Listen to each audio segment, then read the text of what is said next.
Hello everyone, today we will discuss the rules of adjective and how we can avoid the errors hidden in the sentences of adjectives. Let's start. Errors in the use of adjective. तो सबसे पहले हम ये जान लेते हैं कि adjective होता क्या है. वर्ड क्वालिफाइंग ए नाउन और pronoun is called an adjective. कोई वर्ड जो एक नाउन और प्रोनाउन को क्वालिफाई करता है वो एडजेक्टिव कहलाता है. तो यहाँ हम कुछ डिस्कस कर लेते हैं कि जो रूल्स हैं एडजेक्टिव यूज करने के वो क्या होते हैं. तो these are the rules of using adjectives. Rule number first, adjectives ending in IOR like prior, junior, senior, superior, inferior, posterior. ये वर्ड जब कंपैरिजन में हम यूज करते हैं तो इन सब में देन का यूज नहीं करके हम लोग टू का यूज करते हैं. You may see the example, he is senior to me. तो सीनियर हम यूज करें तो यहाँ पे टू यूज किया हमने, देन का यूज नहीं किया है. हम नेक्स्ट एग्जांपल देखें, this book is superior to that book. Rule number second देखिए आप, some adjectives like unique, ideal, perfect, extreme, complete, universal, indefinite, perpetual, chief, entire, round, impossible, in words को हम कंपेयर नहीं करते हैं बल्कि हम इन्हें सिंपल डिग्री में ही यूज. एग्जाम्पल आपके सामने है, this concept has a universal appeal. तो हम ये कि द मोस्ट यूनिवर्सल नहीं कह सकते हम लोग. सेकंड एग्जाम्पल देखिए, it is a unique book. तो हम मोस्ट यूनिक बुक नहीं कह सकते, हालांकि लिखा हो सकता है कंपटीशन एग्जाम में आपको दे सकते हैं कंफ्यूज करने के लिए. तो आपको आइडेंटिफाई करना है कि ए यूनिक होता है बल्कि द यूनिक, या हम कहें कि मोस्ट यूनिक नहीं होता है. Now move to the rule number third. The rule number third is, जब हम कंपेयर करते हैं डिग्री को, वो भी तो हम कंपैरिजन के अंदर क्या करते हैं, टू थिंग्स और टू पर्सन्स को हम कंपेयर करते हैं, वो भी देन लगा करके. तो ये हम दो तरह से कर सकते हैं. आप एग्जांपल में देखिए, दो अलग तरह के एग्जांपल्स हम आपको दिखा रहे हैं यहाँ पे. फर्स्ट है, Ram is better then Shyam.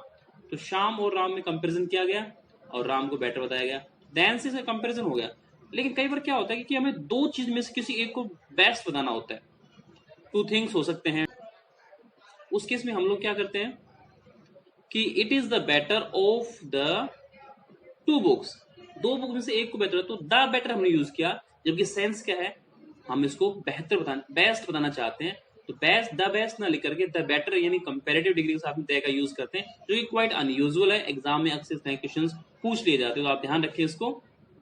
Question rule number next आपको देखिए, डबल कंपैरेटिव और डबल सुपरलेटिव जो डिग्री आती हैं ये रॉन्ग यूज में आते हैं. यानी डबल कंपैरेटिव और डबल सुपरलेटिव यूज नहीं हो सकती. अगर होती है तो गलत यूज है उसका. हम एग्जांपल देखें यहाँ पे, ही is more visor than old. अगर हम ये कहते हैं he is more visor than old, यानी वाइजर भी आपने यूज कर लिया, मोर भी यूज कर लिया, तो ये रॉन्ग यूज होता है. अगर हम नेक्स्ट में देखें राइट यूज क्या है, तो आपको दिख जाएगा यहाँ पे कि he is visor then his brother. तो वाइजर यूज किया कोई दिक्कत नहीं है, लेकिन मोर वाइजर क्या है, ये रॉन्ग यूज है आपका. आप नेक्स्ट रूल पे देखें, रूल नंबर 5 आपके सामने है, when we compare two quality of a person. एक ही आदमी की दो क्वालिटी कंपेयर करते हैं या एक ही चीज की दो क्वालिटी को हम कंपेयर करते हैं, तो कंपैरेटिव डिग्री जो एंडिंग होती है ER से, वो यूज नहीं की जाती. आप अक्सर इसको अवॉइड करते हैं, ये रॉन्ग यूज में आता है आपका. आप एग्जाम्पल देख सकते हैं इसका. एग्जाम्पल है आपके सामने है, you are wiser than old. अगर एक ही आदमी दो क्वालिटी की, वो वाइज भी है और ओल्ड भी है, तो हम ऐसे नहीं कह सकते कि वाइजर देन ओल्ड, तो ये रॉन्ग यूज है. हम इसमें यूज क्या करेंगे, क्वालिटी को सेम रखेंगे, वाइज और ओल्ड जो क्वालिटी सेम रखेंगे, और मोर से हम इसको कंपेयर कर देते हैं. तो you are more wise than old, ये राइट यूज है आपका.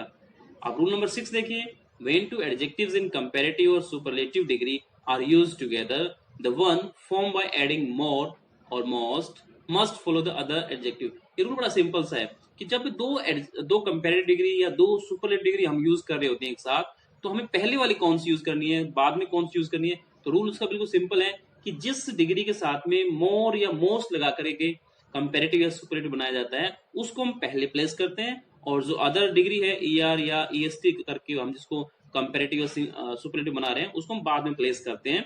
आप एग्जाम्पल देख सकते हैं, he is more wiser and more intelligent than his brother. क्योंकि अभी देखो हमने क्या किया, वाइजर वाले को पहले ले लिया है और मोर वाले को बाद में लिया. इसका मतलब ये यूज गलत है. जो रूल कहता है, रूल के अकॉर्डिंग क्या होगा, ही इज मोर इंटेलिजेंट. यस, तो हमने मोर वाला जो इंटेलिजेंट है उसमें मोर से कंपैरिजन होता है, तो उसे हमने पहले प्लेस करना है, और वाइजर जो ई आर से कंपेरेटिव बन रही है उसको बाद में प्लेस करना है। तो ये रूल आप जरूर ध्यान रखें, इससे आप कई बार क्वेश्चंस ठीक होंगे एग्जाम में।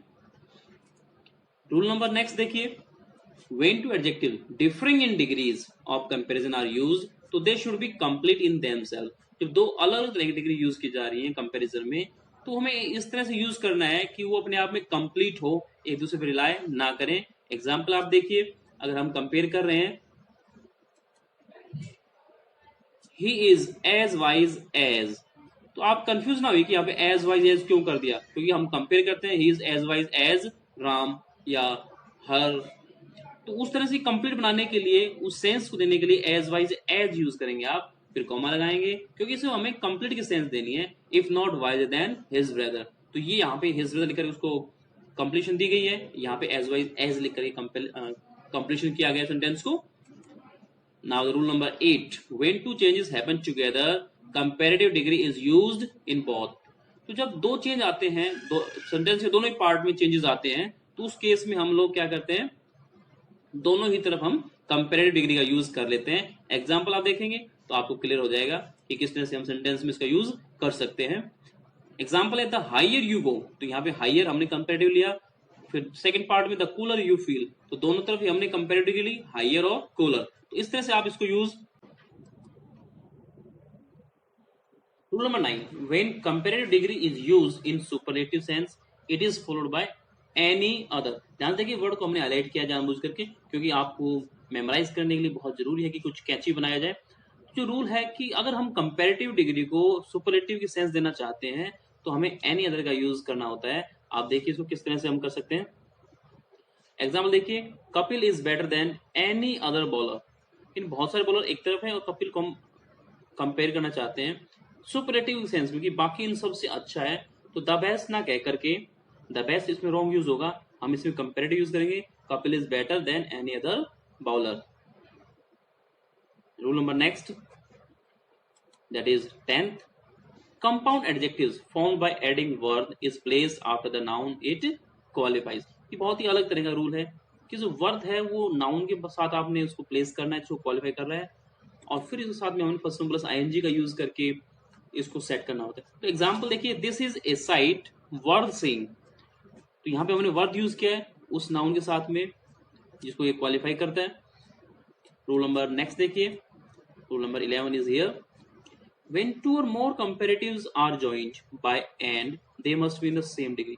तो मीनिंग ये है कि जब दो डिग्री एंड से कनेक्ट होती हैं तो वो सेम डिग्री में रहेंगी, यानी सिंपल, कंपैरेटिव या सुपरलेटिव, उसको हम डिफरेंट डिफरेंट यूज नहीं कर सकते। एग्जांपल आप देख सकते हैं, Russell was one of the wisest, तो हमने द वाइजेस्ट यूज किया, इसका मतलब हमने सुपरलेटिव डिग्री का यूज कर लिया है। And the most learned man of the world, तो यहाँ पे हमने द मोस्ट लर्नेड यूज किया है, क्योंकि हमें जब एंड से कनेक्ट हो रही है तो सेम फॉर्म में ही डिग्रियां हमें चाहिए होती हैं, अदरवाइज यूज आपका रॉन्ग हो जाएगा।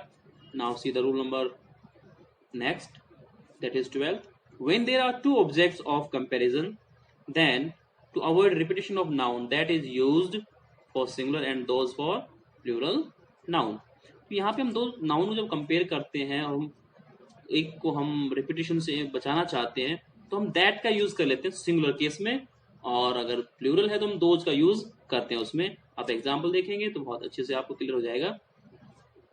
हम यहाँ पे क्लाइमेट को कंपेयर कर रहे हैं, रांची और गया की, तो the climate of Ranchi is better then, that हमें लगाना होगा यहाँ पे, क्योंकि गया सिंगुलर है। अगर कुछ प्लूरल होता है यहाँ पे तो हम इसमें दोज का यूज कर लेते हैं, बहुत ही सिंपल से यूज है। Rule number 13, if comparison is made by using other than is used, यहाँ कि अदर आपने यूज किया कंपैरिजन के लिए, तो देन का यूज फॉलो करेगा उसको, ना कि बट का। तो बट को आपने अवॉइड करना है और देन का यूज इसमें करना है। आप एग्जांपल देखें, he turned out to be no other, हमने नो अदर यूज कर लिया है, तो हमें देन का यूज करना पड़ेगा, देन माई ओल्ड फ्रेंड। तो यहाँ पे देन आपको फिक्स करना पड़ेगा और बट को अवॉइड करना पड़ेगा। हम ना रूल नंबर नेक्स्ट पे चलते हैं, 14, likely, certain and sure are followed by to. ये जो एडजेक्टिव्स हैं लाइकली, सर्टेन और श्योर, ये अक्सर टू से ही फॉलो करते हैं, तो हमें टू का यूज करना है। ना किसी और वर्ड का या किसी और प्रीपोजिशन का। आप एग्जाम्पल देखेंगे, he is likely to win, तुमने टू यूज किया, we are sure to need help, तो इस तरह से हम टू का यूज करते हैं। अब हम कुछ उन वर्ड्स के बारे में डिस्कस कर लेते हैं जो अक्सर हमें कंफ्यूज करते हैं, जिनका यूज थोड़ा कंफ्यूजिंग है। Let's see the word. तो कंफ्यूज एडजेक्टिव्स की हम बात कर रहे हैं। अक्सर एडजेक्टिव भी हम कंफ्यूज करते हैं, खासतौर से ब्यूटीफुल और हैंडसम हम अक्सर कंफ्यूजन में ले जाते हैं कि ब्यूटीफुल कहाँ यूज करें, हैंडसम कहाँ यूज करें। तो आप ध्यान रखें कि ब्यूटीफुल हम यूज करते हैं वुमेन के लिए और हैंडसम यूज करते हैं हम मेल के लिए। तो यहाँ पे एग्जाम्पल आपको, he is a handsome youth, तो मेल के लिए हमने हैंडसम यूज किया है। She is a beautiful woman, तो वुमेन के लिए हमने ब्यूटीफुल यूज किया है। नेक्स्ट कंफ्यूजिंग वर्ड देखिए, less refer to quantity.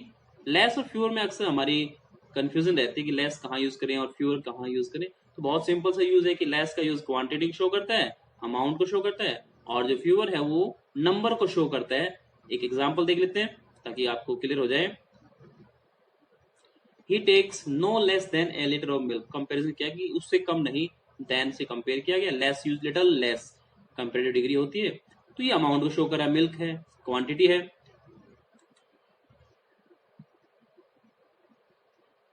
Older refers to person और थिंग।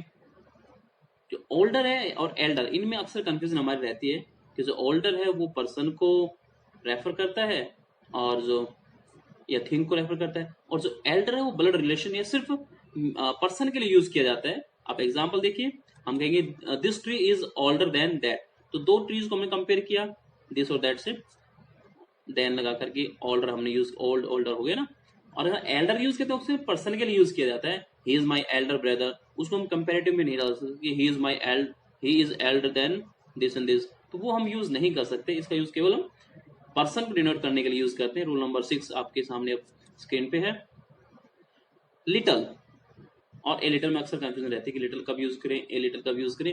तो little means not much, a little means at least some. तो लिटल का यूज होता है नेगेटिव सेंस में कि ना के बराबर, और लिटल सम, थोड़ी मात्रा में कोई चीज होती है तो उसको हम यूज करते हैं ए लिटल से। एग्जाम्पल आप देखेंगे, सेम एग्जाम्पल लग रहे होंगे आपको, ही स्लेप्ट लिटल, यानी कि ना के बराबर, नेगेटिव सेंस आती है यहाँ पे कि नहीं सोया। ही स्लेप्ट ए लिटल मीन्स थोड़ा बहुत, सम पार्ट वो नाइट का सो पाया, या जो भी टाइमिंग थी वो सो पाया। हम रूल नंबर नेक्स्ट पे पहुंचते हैं। फार्दर और फर्दर में बहुत कंफ्यूजन होती है, अक्सर स्टूडेंट्स बहुत कंप्लेन करते हैं कि फार्दर कहाँ यूज करें और फर्दर कहाँ यूज करें। तो फार्दर शो करता है डिस्टेंस को, मोर डिस्टेंस, ज्यादा डिस्टेंस को, ज्यादा दूरी को दिखाता है, जबकि जो फर्दर है वो एडिशनल, एक्स्ट्रा को शो करता है। आप एग्जाम्पल देखेंगे तो आपको क्लियर हो जाएगा। हम कहें कि Bombay is farther than Delhi, तो बॉम्बे और दिल्ली में कंपैरिजन किया कि डिस्टेंस किसका ज्यादा है, जहां भी जो लोकेशन हमारी है उससे। और अगर हम नेक्स्ट में देखें, आई शैल गेट फर्दर इंफॉर्मेशन, तो यहाँ फर्दर मतलब एडिशनल, एक्स्ट्रा इंफॉर्मेशन की हम बात कर रहे हैं। हम नेक्स्ट पार्ट में बात करते हैं 8, रूल नंबर 8, जो कंफ्यूजिंग वर्ड का जोड़ा है आपका, एक कपल ऑफ वर्ड्स हैं, लेटर और लेटर। तो अक्सर इनमें कंफ्यूजन रहती है कि जो लेटर है, LETTER, इसका मीनिंग क्या होता है, second of the two things. जब दो चीजें होती हैं तो पहले वाले को हम फॉर्मल बोलते हैं और सेकंड वाली को हम लेटर से डिनोट करते हैं। एग्जाम्पल देखिए, Keats and Byron are romantic but I prefer the latter, यानी हम दूसरे वाले कौन है, बायरन, यस, तो दूसरे वाले को शो करने के लेटर यूज किया। अब बात करते हैं लेटर, LATER, जिसको हम कंपैरिजन में यूज करते हैं, जैसे लेट सिंपल है तो लेटर और फिर लेटेस्ट हो जाता है। तो she came to school later than I, compare किया टाइमिंग का कि मुझसे लेट वो आई, तो लेटर यहाँ पे यूज किया गया है। That's all for today. We will discuss some other topic in our next video. Till then, keep watching, keep learning, and don't forget to like, share, and subscribe our new channel, English Acumen. Thank you.